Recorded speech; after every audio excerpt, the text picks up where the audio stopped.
Paano ko sabihin ko sa'yo na yung ginagamit mong product sa mukha mo, yung isa sa mga dahilan kaya hindi nawawala yung tigyawat? Once again, I'm Doc Alvin. I'm a board certified specialist, and for today, pag-uusapan natin yung mga dahilan ng pagkakaroon ng tigyawat. Alam ko po, very common ngayon yung papalit-palit ng products, tapos lalong nai-irritate yung muka, lalong dumadami yung mga pimples nila kasi hindi po na-address yung mga root causes na tinatawag. So sa video na to, bibigyan ko po kayo ng mga checklist ng mga dapat iwasan, ano yung mga dahilan ng pagkakaroon ng tigyawat, at bibigyan ko rin po kayo ng simpleng skincare technique na magagamit ng mga beginners. So bago natin simulan yan, pag-usapan muna natin yung tinatawag na skin barrier. So ito pong si skin barrier, ito talaga yung isa sa mga dahilan kung bakit tayo nagkakaroon ng tigyawat. Actually, hindi lang naman tigyawat, kahit anong uri ng irritation, payangitim ng balat. Very important po itong skin barrier na to. So imagine niyo ito yung balat natin. Pag zoom niyo po yan sa balat natin, imagine niyo yung bahay na ginagawa pa lang. 'Di ba meron doon mga hollow blocks? So hollow blocks, tapos yung mga hollow blocks tinatapunan or nilalagyan yan ng semento para magdikit-dikit sila. Parang ganyan po yung balat natin. Yung bawat isang pirasong hollow blocks, yan yung isang pirasong skin cell.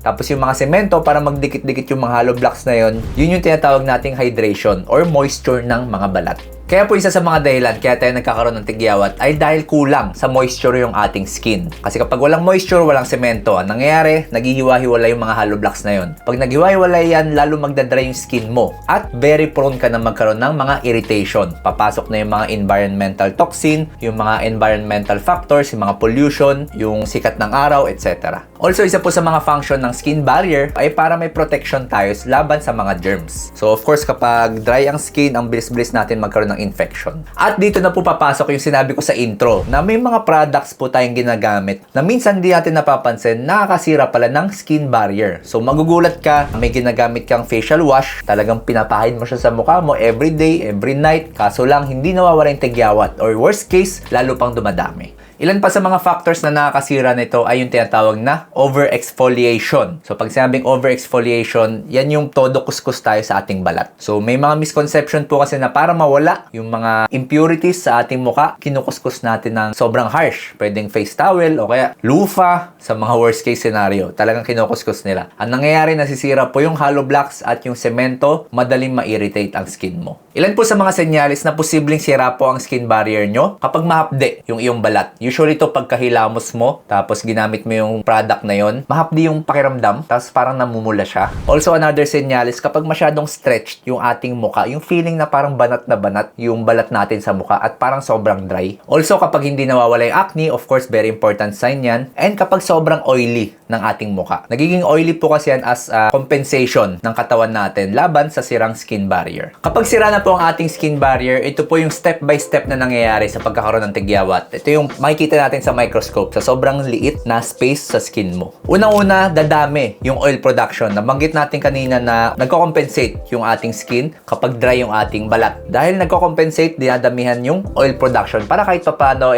maiwasan or ma-offset yung pagkatuyo ng skin. Kaso lang kapag sobrang dami ng oil production, nagiging tirahan to ng mga bakterya. Ang next na nangyayari, yung mga dead skin cells, na babarahan nila yung mga pores. So, nagka-clog yung mga pores natin. Remember sa skin natin, may mga maliit po tayong pores dyan. And kapag nabarahan yun, tapos tuloy-tuloy yung pag-produce ng oil, ang nangyayari, lumalaki siya, nagkakaroon na ng bump. Pag nagkaroon na ng bump, tapos dumami na rin yung bakterya, doon na ngayon nagkakaroon ng inflammation or pamamaga. Diyan na magpapakita yung mga malalaking tigyawat mo. Usually, mga cystic or talagang bukol na acne or yung mga mapupulang tigyawat. Worst case scenario, kapag medyo hindi po talaga malinis or medyo maraming dirt yung ating muka, pwede po magkaroon ng tinatawag na secondary infection. Ito yung nagkakaroon na ng mga parang nana. So bago natin pag-usapan yung simple skincare technique na ituturo ko, isa-isahin muna natin yung mga habits na ginagawa mo na hindi mo napapansin pero yun pala yung nagkakos ng pagkakaroon ng tigyawat. Unang-una dyan yung mga hair products. Kung may kakilala kayo na ang tigyawat niya ay laging dito sa noo, banda, o kaya dito sa may gilid ng buhok or dito sa may batok, yan. Tapos ang lakas-lakas niya maglagay ng mga wax, ng mga gel sa kanyang buhok, posibleng yun yung dahilan ng pagkakaroon niya ng acne. Yung mga hair products po kasi kasi may mga chemicals po yan na kung saan medyo nakakasira sa ating skin barrier. Babalik po tayo dun sa pinag-usapan natin kanina, yung hollow blocks tsaka yung semento, pwedeng masira at pwede na magkaroon ng inflammation.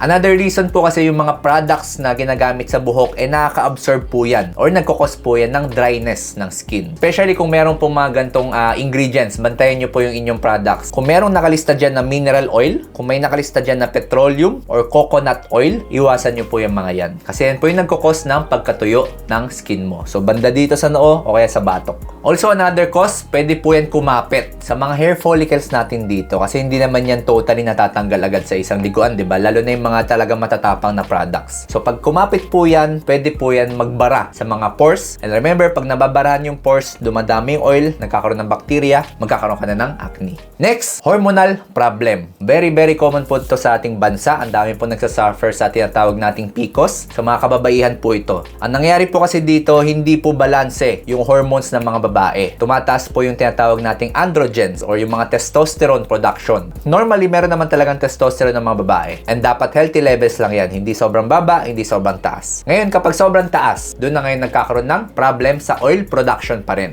Yung mga hormones po kasi na to, ang tendency niyan, ini-stimulate niya yung mga oil glands sa ating muka. And remember, kung babalikan natin kanina, isa sa mga causes ng pagkakaroon ng tigyawat ay kapag masyadong marami yung oil production ng mukha mo. Ilan pa sa mga senyales na posibleng meron kang PCOS kapag ikaw ay nagkakaroon ng weight gain kahit hindi ka masyadong malakas kumain. Also, medyo dumadami yung ating hair, mga unwanted hair growth. Usually dito sa may mga bigote or dito sa baba. And of course, kapag nagkaroon ka ng tigyawat, sobrang lalaki. Cystic acne talaga yung tumutubo sa'yo. Para sa meron pong mga PCOS, very important na umiwas sa mga sobrang matatamis, sa mga pagkain na tinatawag nating high glycemic index. Isipin nyo lang po, pag high glycemic index, ito yung mga pagkain na sobrang bilis matunaw. So, very common yung mga soft drinks, yung mga matatamis na pagkain. Actually, tunaw na siya kasi liquid form na siya. So, sobrang bilis makapag-spike yan ng insulin. Also, dapat po meron tayong regular physical activity kahit yung mga light stretching lang, mga light workouts lang. Kasi pag may PCOS po, bawal din sila sa mga masyadong intense na exercise. And makakatulong po yung mga supplements na merong tinatawag na myo-inositol, D-chiro-inositol. Marami po niyan sa market, pero hindi po lahat merong 40:1 ratio. Kaya po nung fina-formulate namin, si Healthmate Harmony, i-flex ko lang po. Si Healthmate Harmony po kasi 40:1 ratio talaga. Sinigurado po namin na akmang-akma and very perfect yung ratio ng myo-inositol, D-chiro-inositol nito. Kasi po pag perfect yung ratio, yan po yung pinakagumagana sa katawan ng tao. Hindi po lahat ng myo-inositol ganyan. So, posible po na yung tinitake yung myo-inositol ay hindi na-recognize ng katawan kasi hindi siya naka 40:1. Pero dito po kay Harmony, naka 40:1 po yan.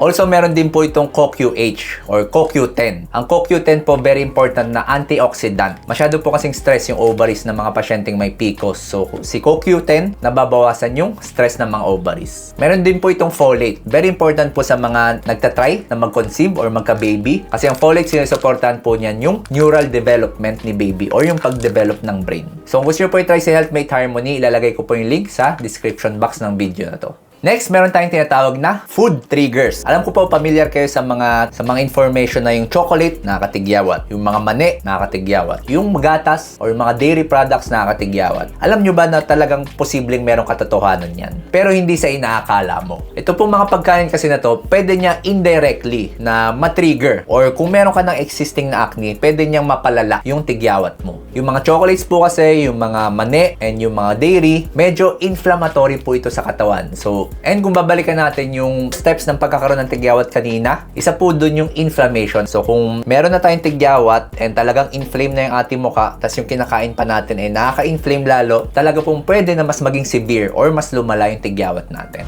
Also, yung mga chocolate, isa po yan sa mga high glycemic index. Yung glycemic index, pag mataas, sobrang spike yung insulin. And kapag nag-i-spike yung insulin, nakaka-promote din to ng sobrang oil production sa ating muka. Next, ito na yung nasa thumbnail ng video na to. May mga certain products po kasi na kung tawagin natin ay comedogenic. So, pwedeng sunscreen, pwedeng mga facial wash, pwedeng mga moisturizer. Ngayon, bantayan nyo po yung ingredients ng mga products nyo. Kasi kung mataas po yung alcohol niyan, kung meron po yung coconut oil, parang sa wax, may coconut oil. And kung masyadong mataas yung concentration ng mga active ingredients, katulad ng retinol, pwede po yan mag-cause ng breakout or pagkakaroon ng tigyawat. Although, tandaan natin na meron tayong tinatawag na purging. Kamukha rin kasi ito ng breakout pero hindi siya ganun kalala. Ang purging po kasi kasi ito yung nangyayari sa mga active ingredients na pinapahid natin sa mukha. And expected po ito na resulta. Isipin na lang natin, pag purging, parang pinapabilis niya. Dati ka nang may mga maliit na tagyawat, pero pinapabilis niya yung paglabas. Parang lumalabas yung toxin sa mukha mo. And kapag purging, dapat po hindi yan tumatagal ng up to 8 weeks. Dapat maximum na yung 8 weeks. Kung tumagal yan ng mga 12 weeks or 5 months, hindi na yan purging. Baka breakout na yan. Also, kapag purging po, lumalabas yung mga tigyawat kung saan ka talaga usually nagkakaroon. Kunyari, dito ka madalas magkaroon.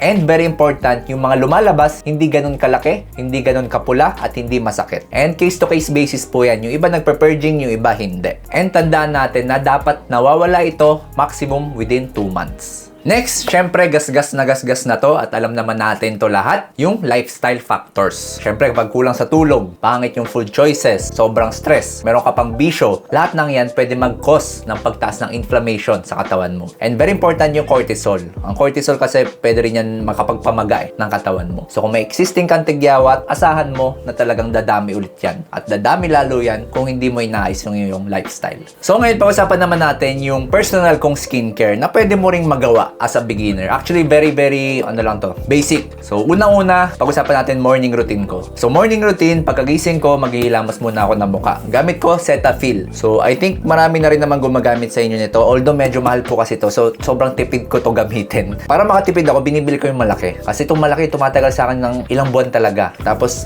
isang pitik lang. Isang press lang. Minsan nga kalahati lang. Ginagamit ko to kasi very gentle to sa mukha. So, hindi siya nakaka-irritate. And talagang namo-moisturize na yung aking skin. Although, marami naman po tayong mga gentle skin cleanser sa market, pwede nyo po yan gamitin din. Ang iwasan nyo lang yung medyo harsh na talagang mabula. Very common to sa may mga products tayo ngayon na sobrang mabula, tapos akala mo talagang nalilinisan yung mukha mo, pero after mo maghilamos, sobrang banat na banat yung mukha. Iwasan nyo po yung mga cleanser na yan. Next, after nito, tapos na. Sunscreen na lang. So, isa lang po yung ginagawa ko sa mukha ko sa umaga. So, after ko mag-cleanser, gumagamit ako ng sunscreen. Ang gamit ko po is yung Bior. Ang nagustuhan ko po dito kasi meron siyang SPF 50+.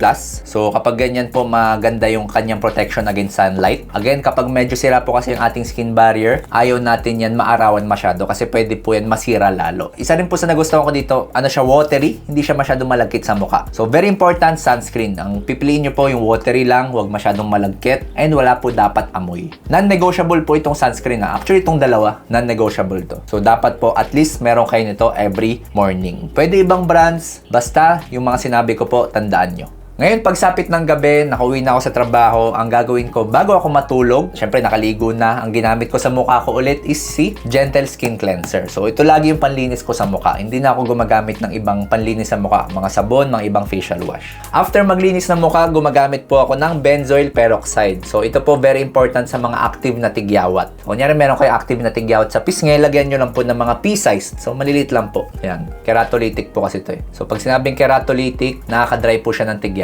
Skin cell turnover bumibilis. So, napapalitan po ng bagong skin yung mga areas na may tigyawat. And after po nitong benzoyl peroxide, gumagamit na po ako ng mga moisturizer. Ang hanapin nyo po sa moisturizer yung merong hyaluronic acid. Yan. Ang HA po kasi very important para ma-maintain yung hydration ng balat. So, hanapin nyo po, pwede naman po ibang brands. Pero ito na po yung ginagamit ko talaga. Although medyo may kamahalan, pero tipid na tipid din po ako dito. And ganito po yung consistency niya. Yan. Very, very watery po yung kanyang pakiramdam. So, yun lang po yung skin routine ko. Morning, onting products lang, 4 lang. And i-observe nyo po and maging consistent lang po tayo. Parang sa pag-exercise lang tong skincare. And i-observe po natin kung merong changes, maghintay po tayo ng up to 8 weeks. Huwag naman yung 1 week ka pa lang nagro-routine, nag-expect ka na ng change. Dapat po at least 8 weeks. Tapos kung wala ka pa rin nakikitang pagbabago, dapat po nagpapacheck up ka na rin sa doktor. Although tandaan natin na itong skincare routine ko, pwede mo to gayahin pero pwede rin pong hindi to gumana sa'yo. Especially kung meron kang mga gantong features. Unang-una kung cystic yung iyong tigyawat and talagang malalaki po. Pag sinabing cystic, bilog na bilog and talagang pulang-pula. Also kung marami po kayong mga malalalim na marks or pimple marks, either malalim, talagang bako, or nangingitim po. Pag ganyan, dapat po nagpapacheck na sa doktor.